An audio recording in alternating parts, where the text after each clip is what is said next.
Sacred moments. Sacred moments with you. Sacred moments. Yeah. Enter in sacred moments. I'm here in this space on this day with you. I'm here in this sacred space witnessing the morning dew. Sacred moments.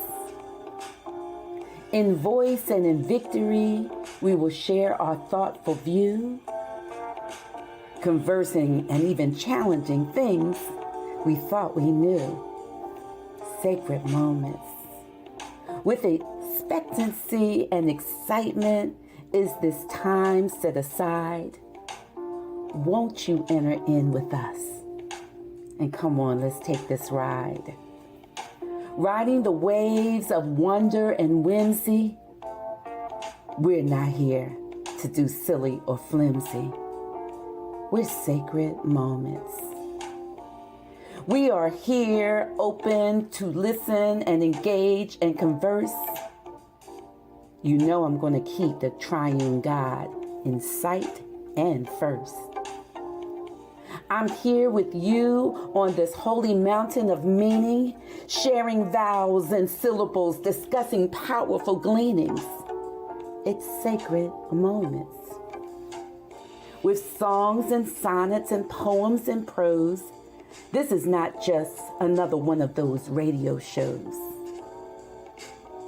It's sacred moments. It's sacred moments with me as your host, here to clear and create and commune with you from coast to coast. It's sacred moments. Enter.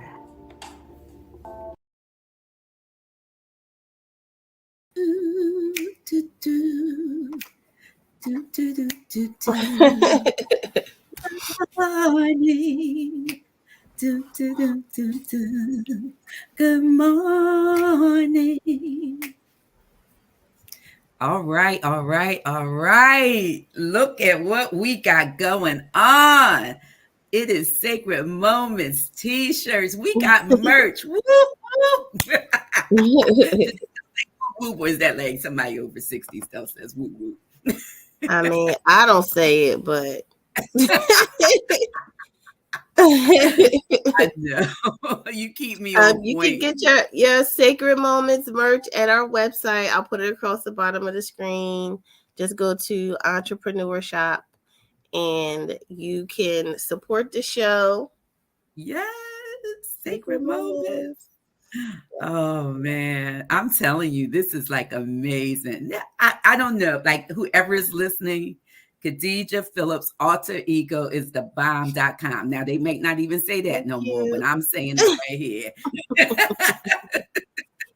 I mean, you talk about vision and insight, and we can do this and we can add that, and we can, rearrange and put this right here. It's all inside of you. Like that song that who sings that? Whitney and Shaka Khan. Every woman, DJ Phillips. Every woman, alter ego. Every woman. Oh. Okay. I had coffee this morning, y'all, so that's the problem.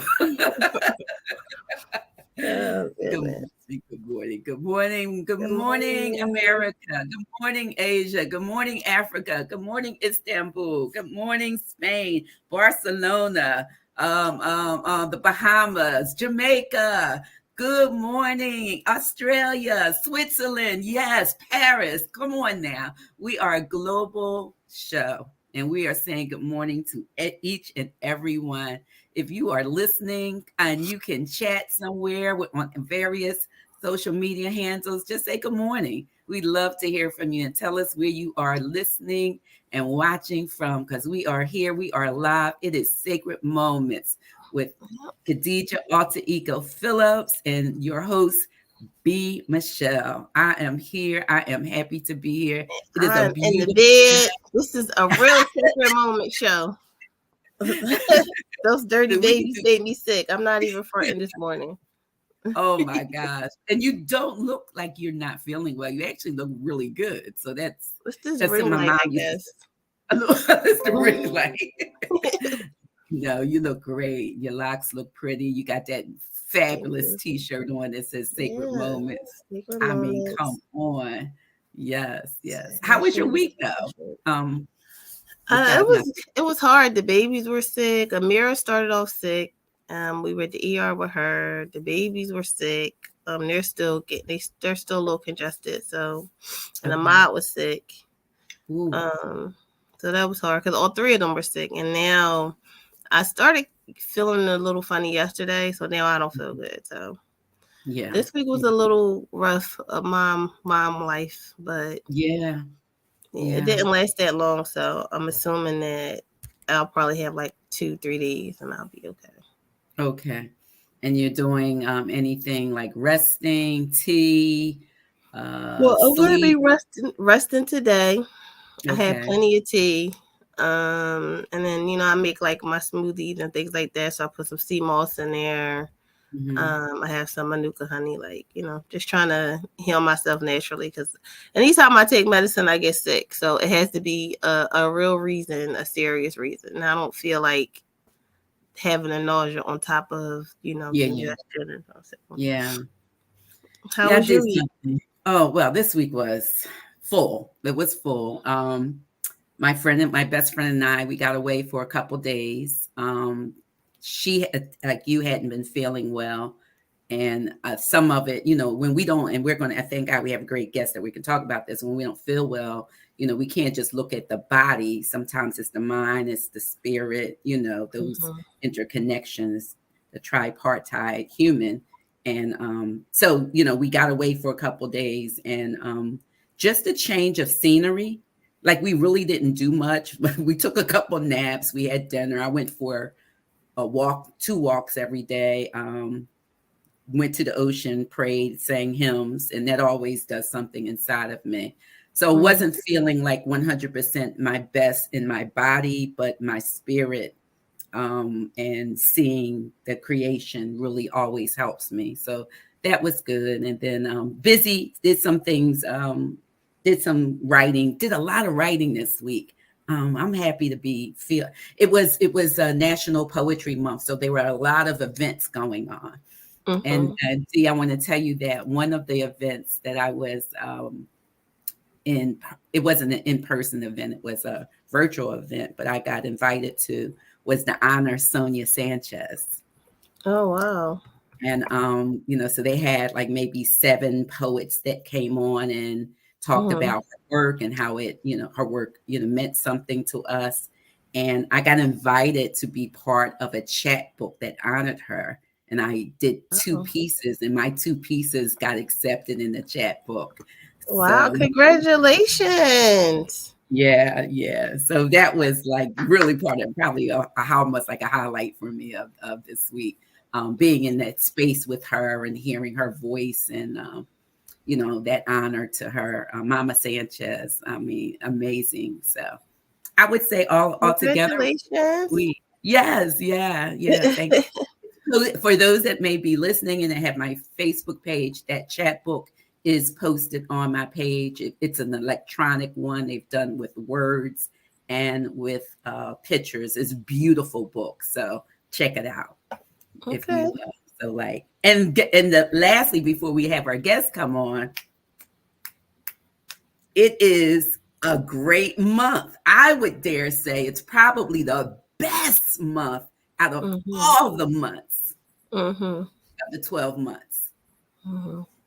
And would you like to know why I say that? Mm-hmm. Why? It is my birthday month. Happy Hey, we birthday celebrating. to me. My birthday is May the 20th, but for those that are listening, I celebrate each and every day of May. I Okay. am looking for ideals and things to do. So send them in, put them in the chat. Give me some ideals. What's fun to do? in May. Mm-hmm. Okay. Or, if you want to, not only just tell me an ideal, we take Cash App over here. Yeah. Cash App, all that. Right, all that. I'm not going to limit anybody. So, yes, it's my birthday month, and I plan on celebrating my life, which God has given me. So, we have a special guest. She's a returning guest. And as we are talking about, those things of not really feeling well, we're going to talk a little bit with her about that. She is a wellness coach. She has been with us before, and we love her conversation. We've had a lot of people after she was here before, twice, I think, just talking about various things. Just wrote and said, what a great show. She is an author and she has a new book out. So we really want to talk about that. But like I said before, she's a wellness coach. She's a Reiki master practitioner, Yoni steam practitioner, licensed massage therapist, just a author, just a lot of different things that she has her hands and heart in. She has podcasts. So we're going to ask our guest to come on, Valerie Stancil. Again, she's been with us before, and we are so happy to have her back again. So I'll just say, come on in the room, and audience, let's just welcome her with a hearty good morning and hello. Good to see you. Hello. I'm so excited to be back. And happy birthday month. That's right. We celebrate every day, not just on That's your right. day. They need That's to right. change it to happy birth month, not happy birthday. Happy That's birth Mhm. happy birth month. I Yeah. like Yeah. that. And congratulations on the chat book. You're just doing Yeah. great things over there, Miss Lady. I am honored to be honestly honored because, sometimes in our life, and I'm sure that you can relate to this as well from the things that I know about you and the things that I've read in your new book, because I did purchase it, and we want to make Thank sure we you. purchase books Thank when you. people write them. And I read your chapter specifically. And so, it's amazing, like where we start at in life Mm-hmm. Mhm. and the continuum of life. Like you can have a plan or a thought that this is the way you think your life is going to be and work out, and you can be detoured. And I think the important thing is, what do you do with those detours? So what have you done with your Exactly. detours? Exactly. I try to say that those detours are for a purpose. So many times we are affected by detours and we look at them as an interruption, of our lives. When in actuality, it's a time to step back and learn a lesson. Like, God, what are you showing me? What should I have done, or where should I have gone, or what should I be doing or saying? And it takes you so long to get to the maturity of understanding God and his many, many layers of how he does things, because we always tend to look at things like, I can't believe that happened, I can't believe this, I can't believe that.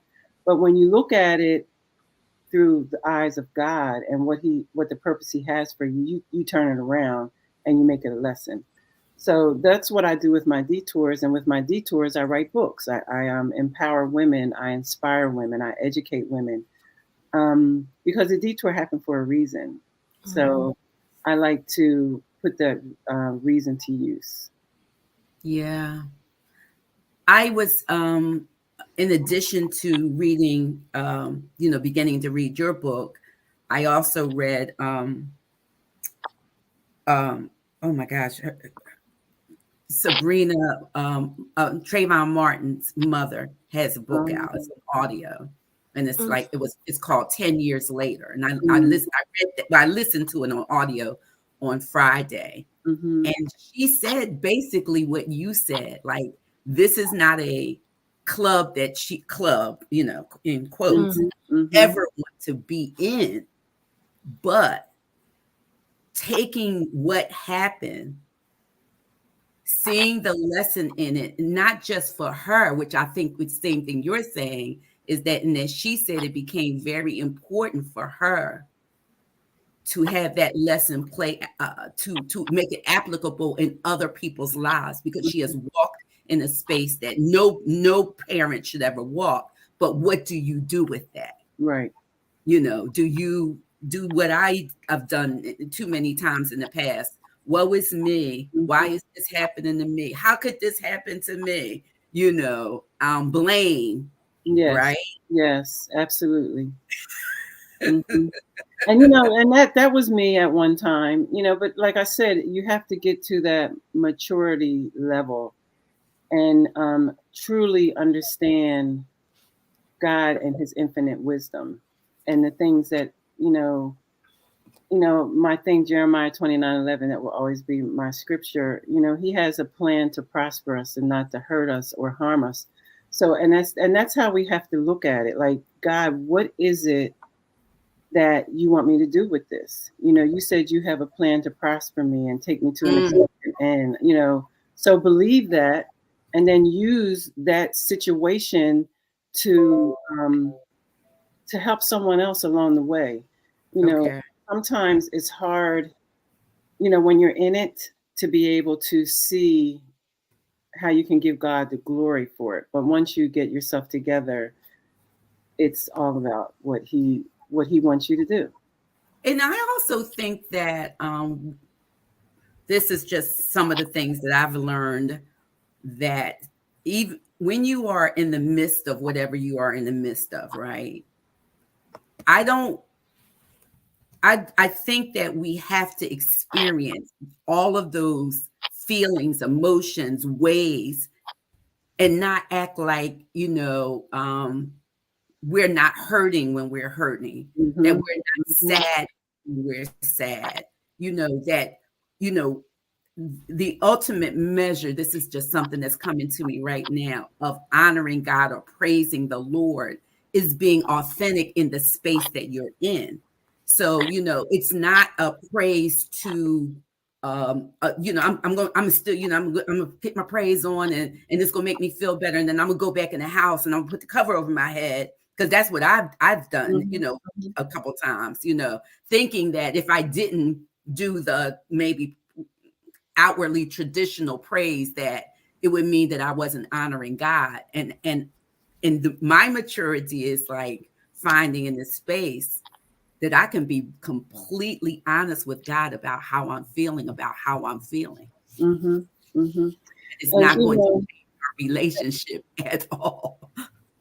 and that's so true. And I hope that your listening audience heard that, because so many times we, walk around in a facade. That's the title of my. I mean, it's not the title of my book, but it's the concept of the book. Breaking silence, Breaking the silence, and so that you can heal. Because the first step is to break that silence. Let's talk about it. Let's get it all out. Don't hold it in, because a lot of times we as women want to be under that strong woman mentality, where we want to keep everything in. Don't tell anybody. I'm embarrassed. What went on here stays here. But I think that that's such a poor description to want to put on yourself, like the strong woman. Because to me, the strong woman is the woman that will ask for help. The strong woman is the woman that is not afraid to let people see her in her authentic state. And a lot of times we do just like you said, we come out with that mask on. Girl, I am good. Everything is fine. Nothing is wrong with me. And you go in that house and you are broken, crying, doing all of that. And then you get up the next day, put that mask on, go back outside. But you got to break that silence so that you can remove that mask and begin to heal. Those are the steps that you have to do to heal. You have to talk about it. You have to speak about it and put it in, put that vibration into the atmosphere that you're breaking the silence, and make that be your first step. How do you find the courage to do that? I know for right now it seems like we are coming into an age where a lot of women are saying that I don't want to be strong anymore, I want help. But like you said, it takes courage to do that, especially to put yourself out there, to be vulnerable. And sometimes being your authentic self, you get a lot of backlash and criticism. So where would you find the strength for that and the courage? To be perfectly honest, I found the strength when I got tired of being fake to myself. You better say so. Mm-hmm. Because we have to identify the situation, and then we have to admit it, and then hit the reset button and to move forward. And until you're able to do that, you're going to still walk around with I'm a strong woman and know that you're hurting inside. But you have to identify, and you have to be willing to know that I'm just sick and tired of being sick and tired of myself, walking around like everything is good. I'm the happiest person in the world, when in actuality that you're not. So that's how I found the courage. And it takes time. This happened in my 60s. It didn't happen when I was 20, when I was 30. It happened in my 60s when I realized that I had some issues that I had to work on. And it didn't start at the time that I thought it started. It started way back in my childhood. And those were some identifiers that I had to address and to work on. And until you're able to do that, you're going to keep walking around, with your mask on, because I think sometimes we wear the mask so well, we actually forget that we have it on, because that's how we function. Wow. Now you said something right there. We forget that we even have it on. Mm-hmm. We need to sit with that a minute. Yes. Yeah.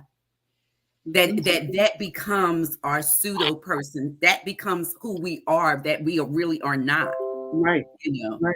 And let me ask you this question, and I'm asking for myself as well, because I live with embarrassment for when my marriage was breaking up. I found out that a lot of people knew about what was going on in my marriage before I knew, with the infidelity, right? Which really, I don't want to, it ticked me off. I'm gonna use that word. That's not the word I really want to use, but it ticked me off.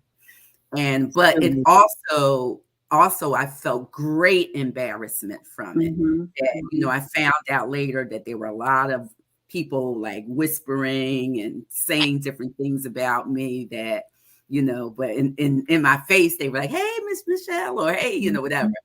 But that embarrassment, it really can stifle you and lead to great shame. Yes. And then here comes this mask that, I don't care what they say, but you do. You do.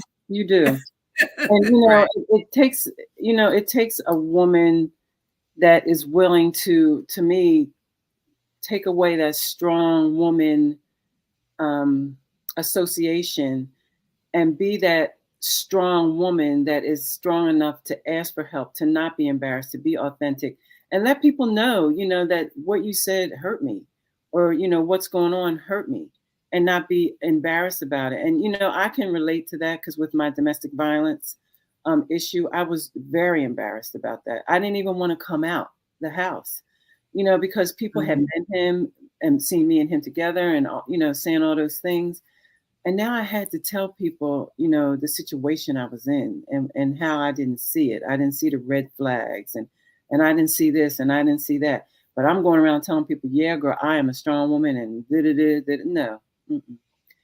Just admit, for me, authenticity and transparency always wins all the time, because that is what people want to see. That's what people want to hear. And that's what makes you relatable and approachable, that people will see who you really are, and not, like if I'm a Christian and I'm confessing I'm a Christian, but I can't be honest about things, and I can't share things with you, then how am I being a true Christian woman? Not being able to share different things, or being embarrassed about it. Because if God got me and God got my back, then that's all that I need to worry about, and just move forward.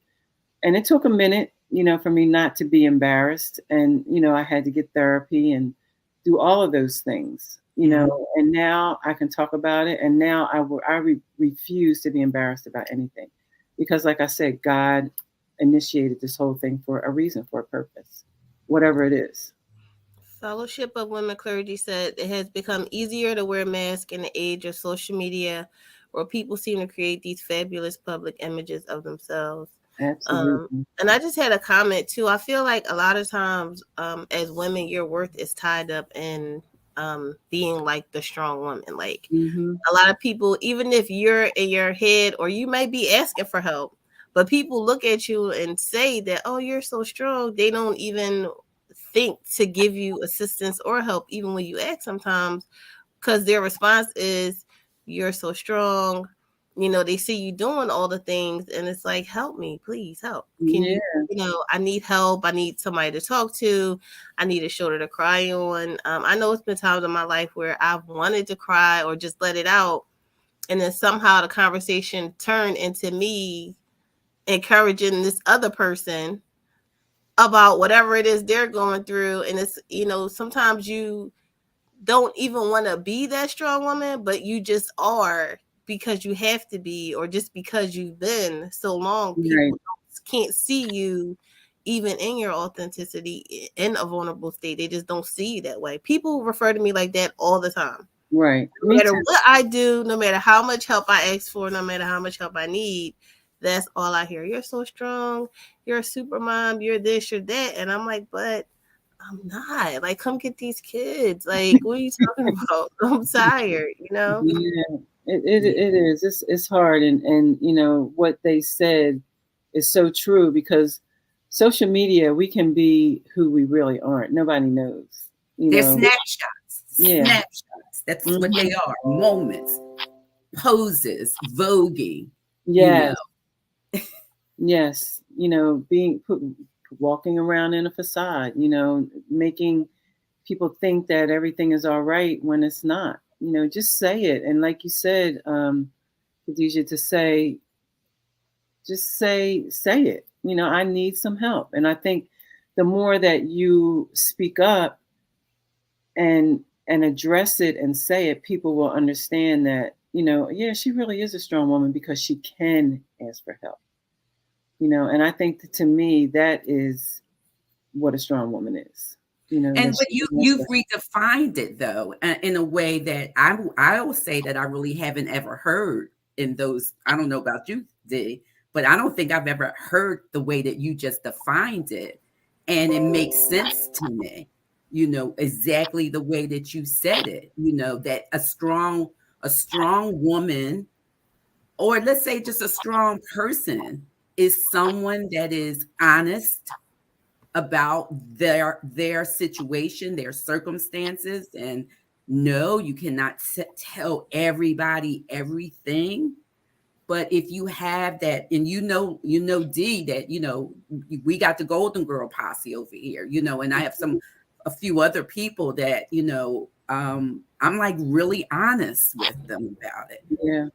And the fact that they're honest with me, and like, girl, I hear what you're saying, but what you're saying is not lining up with I know what I'm seeing happen in you and to you and through you. Like, you're saying this, right? But and so having people call you out to say, what's happening? Do you really mean that? Right. Are you trying to, are you being strong for this conversation when I know, I hear you crying? Whatever it is, right? And that therapy, I'm going to always advocate for therapy. Things happen in therapy. It's like illuminations, like, oh, I didn't even see that about myself. Yeah. And I think that, like how we have a dentist, we have a PCP, we should have a therapist, and not be ashamed to say that you do go to one, and then have someone else that, you can confide in, that is not going to not tell you the truth, that they're going to say, girl, that's not right. That's not how you do that. That's not how you do this. Be real with them, be authentic with them. because I think that all you're doing is pacifying them if you don't tell them the truth. What kind of friend are you really being to them if you don't tell them the truth? You know, I had a friend, That's good. you know, and she was doing some things, and I was, you know, I had to pray about it because I didn't know how to say it to her. And then I just said it. I was like, you know what? You're being false. You know, you're putting on a front that people see you this way, but I know you this way. And this is what you need to correct. No, I got it going on. No, you don't. No, you don't. Because if you did, you wouldn't be home crying. You wouldn't be like, oh my God, what am I going to do? If you had it together, it would show. And see, you again, the mask. But why do we think we have to have it together? That's what Dee said, come get these kids. That to me was such an honest, like, Right. I don't care what y'all think, whoever listening. This is where I'm at this moment. And to me, honestly, okay. It is okay. It's okay. Right. It's like they say, it's okay to not be okay, but it's even better to ask for help or to go get help. You And know, sometimes I the think help is you taking care of yourself and saying, you know, I'm going in my bedroom for an hour. Y'all tear the house up. I don't care what you know, and not worry about things that we, you know, maybe put too much pressure on ourselves to worry about. The house has to look a certain way. The kids have to look a certain way. I have to look a certain way. right. Dee, I what were you think going we should too, like, just like a sisterhood, like if you know, have friends or like a peer group, so to say, we should start, you know, offering help too, because we know that there's a lot of women who don't necessarily want to ask for help, but you see her struggling. Like if you see somebody, I think I saw it was a video today. The woman, she was holding her baby, she was holding a baby bag, and she was walking with her husband, baby daddy, boyfriend, whatever. Mm-hmm. And they were like in an amusement park, and the man walked up to her, grabbed the bag off of her, and gave it to him.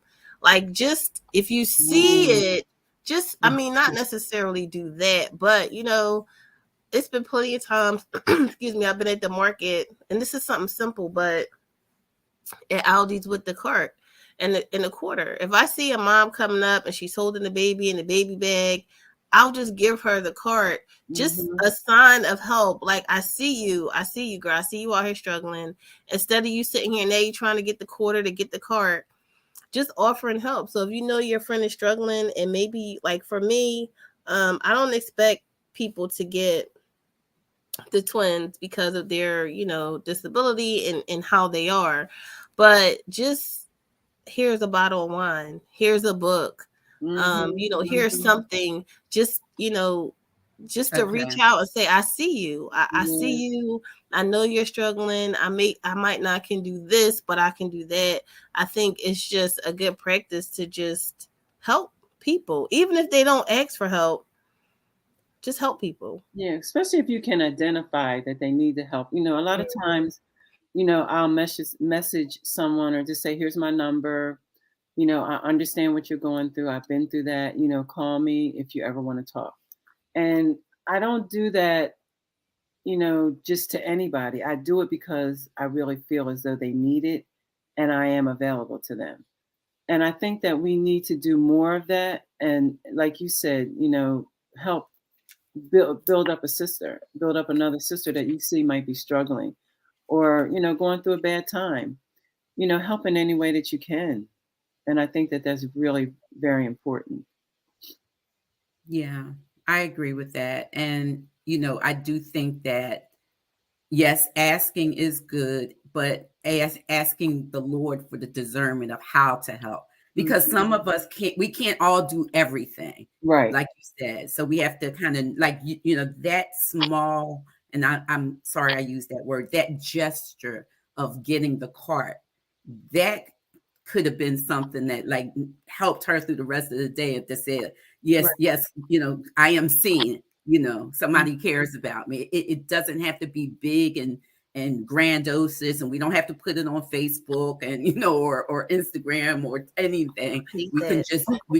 We can just do the thing that we, you know, for me, and it my writing is how I may be hoping to help someone, right? Yes. A post of, or of a story, or a prayer or something. That's something that I can do, that God has given me to do.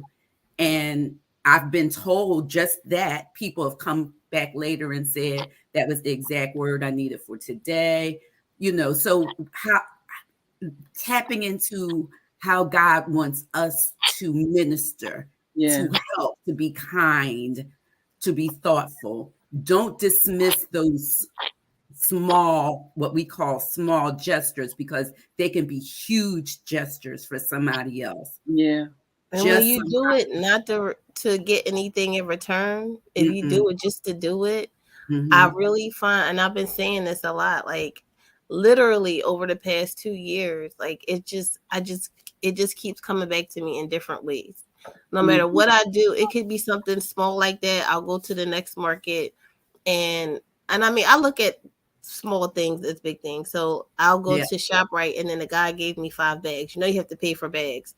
So he just gave me the 5 bags. So I'm like, oh, that's because I gave her the quarter in the cart. Right. And it might not have been it, but in my mind, I'm like, see, looking at the kids like, see, because they always look at me like, Mom, you so extra. But I'm like, no, like, or like if somebody's behind me and, maybe I have some food stamps, they don't have enough, then I'll go ahead and get whatever, or like just little small things. It might be, the monetary value might be worth $5 tops. Right. But then, I'll go out and somebody will do something, give me a card, and now I met a new person to put on a podcast. And I'm like, see? And then I'm like, but that might have, like you said, might have made that person's whole entire day. That might have been the thing that made her say, you know what?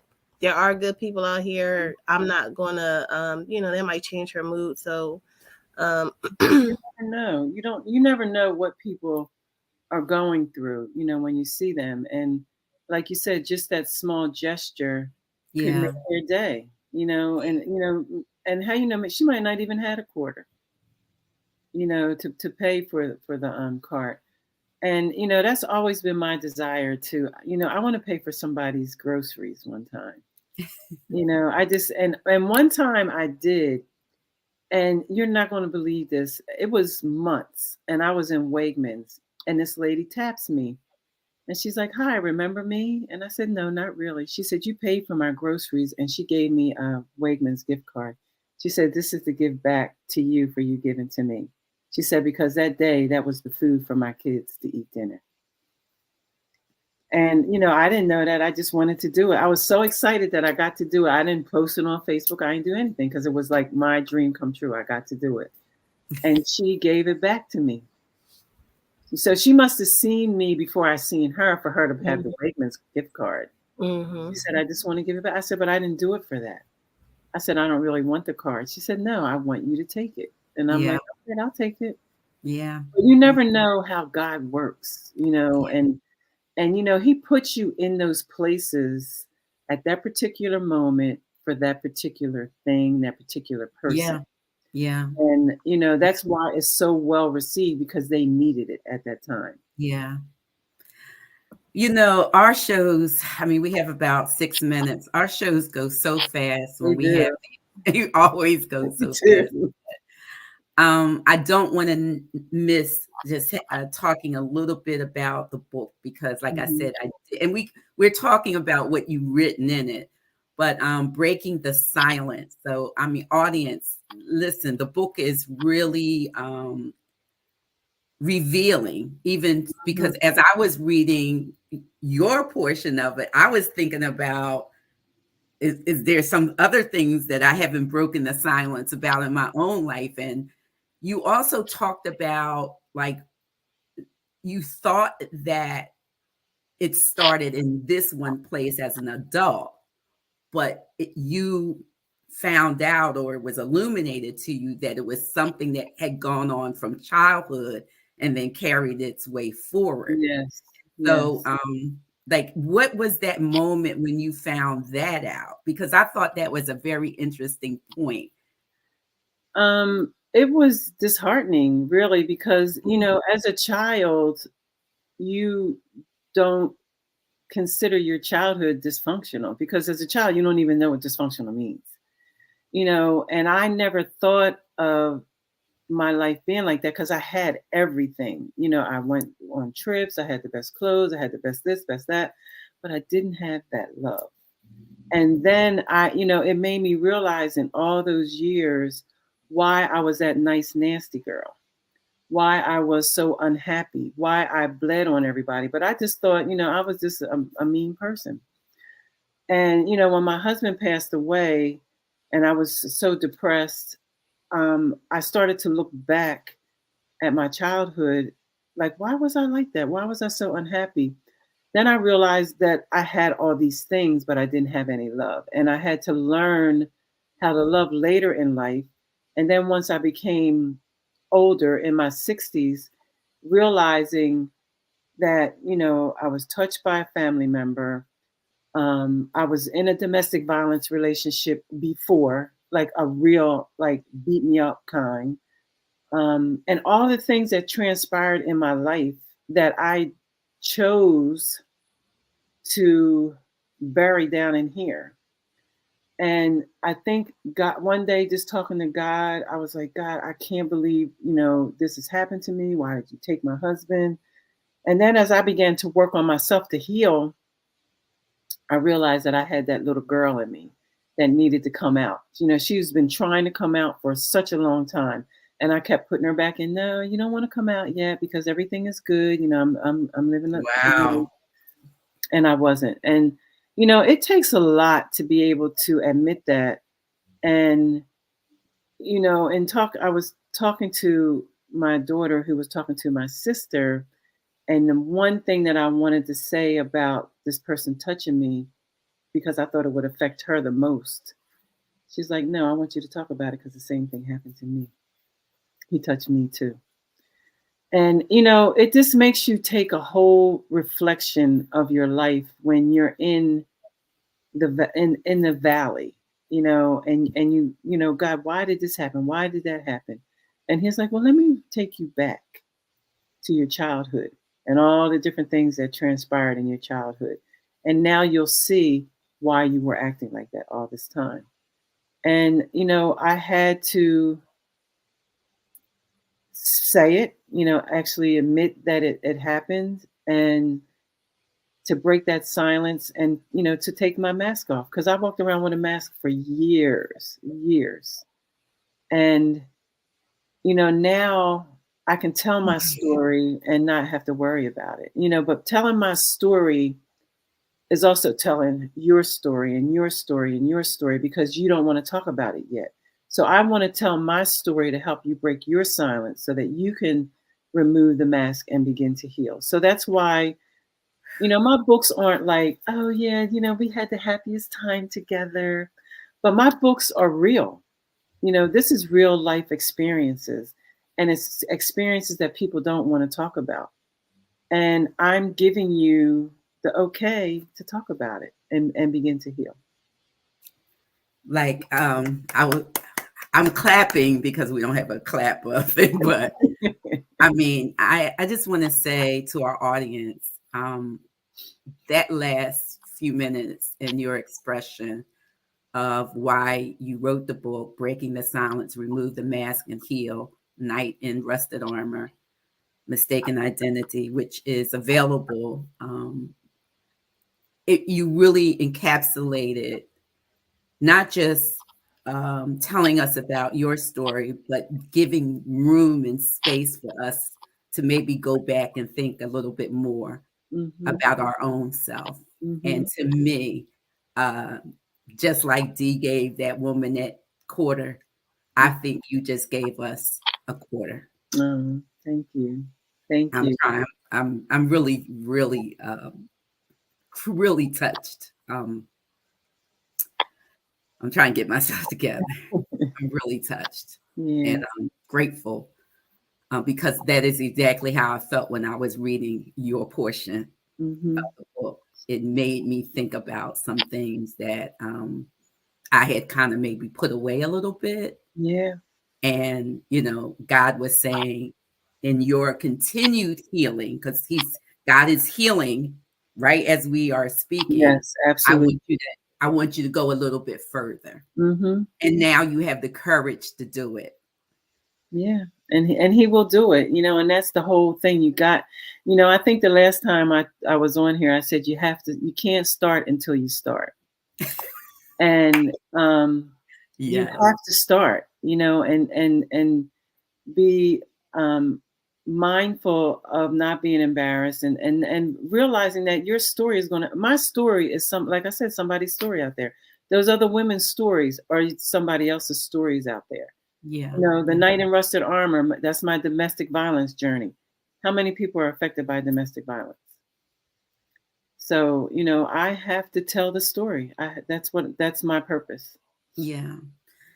Well, purpose for wellness is kind of like your overarching theme, and you are purposing for wellness here in our mind, in our body, in our spirit. You're helping us to go back and take a look. You're reminding us that, to be encouraged and to have the courage that God has given us to live out who we are. And so this has been an amazing conversation yet again. I know how I feel about this moment, and so I'm believing that that's going all over the airways that are listening now and will listen on the replay. So, audience, I hope that you enjoyed our returning guest. I guess she'll be back again because she just keeps doing amazing things time and time again. Thank you. And so we look forward to more things that will be coming. And please check her out. She definitely has a Facebook page. And we follow her, and daily inspirations and updates, and her boyfriend Jim. If you want to know about her boyfriend Jim, check out her Facebook page. You're going to be surprised who Jim is. But she has a boyfriend named Jim. And Jim is. So Fridays at 6:30 p.m. Please join us, Sacred Space Ministries. In fact, we'll be meeting this Friday. It's the first Friday of the month. We look forward to what God is going to say to us. We want to remember that it is my birthday month. Yeah, I'm doing it like that. Right. So don't nobody forget on this call. We have Mother's Day coming up, and we also have some great shows coming up for this month. Little surprises here and there. So stay tuned and be back with Sacred Moments. Get your merch. I got to get one of them. And bestiesinbusiness.org, bestiesinbusiness.org. All kind of things are going on. And I don't know if Alter Ego wants to have anything to say closing us out. And thanks for coming out. Good night. All right. Well, listen, like and share. This is a very important conversation. Like and share. Somebody that may be going through, and that they are, post it, send it in, and let them take this conversation and listen to it, and let it be the conduit to help us all heal. I hope you guys have an absolutely wonderful week. Go in peace. We look forward to seeing you Friday night at 6:30 p.m. Sacred Space Ministry, and next Sunday at 9 a.m. Same place, same bad station right here. Blessings. Have a great week. Bye-bye.